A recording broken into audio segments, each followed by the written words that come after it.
Okay, sound of my voice. Nice independent film.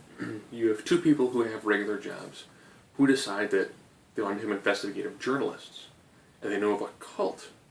They therefore decide that, you know what, we're going to investigate this cult. You know, to get into the cult, you show they're there every now and then, and pretty much, they pick you up undisclosed location, drive you to undisclosed location. You then go through a full body scrubbing process, put on your white clothes, do overly complicated handshake, go and sit down and talk with the cult leader. Her backstory is weird, which makes sense because she's a leader of a cult, and her rationale behind it is highly suspect. The nice thing, since it's a couple, at one point in time, the woman's kind of like, well, what if it's true? What if what she's saying and where she's from, what if that's all accurate? That's really interesting. With her boyfriend being like, no, it's a total scam. And then, midway through the film, you can tell that she doesn't quite believe her anymore, but now he kind of does. So there's a good job in kind of going a little bit back and forth where there's a lot to make you go, no, she's entirely a fraud, this is all fake. With little moments springing up down the mechanic of, well,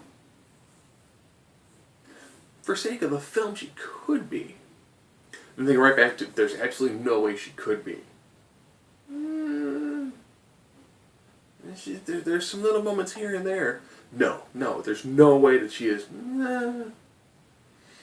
So it does a good job. I really would say I do enjoy the ending. Because it's one of those where they do enough of the slow transition back and forth with almost heavily pushing that she probably is not who she says that she is.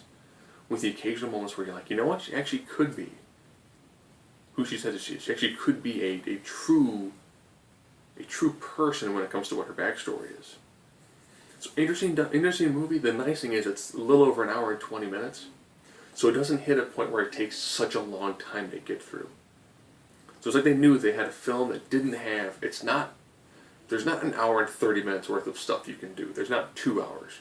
They made it just long enough to give you enough information, to give you enough of a somewhat slightly muddled view to really enhance the viewing of it.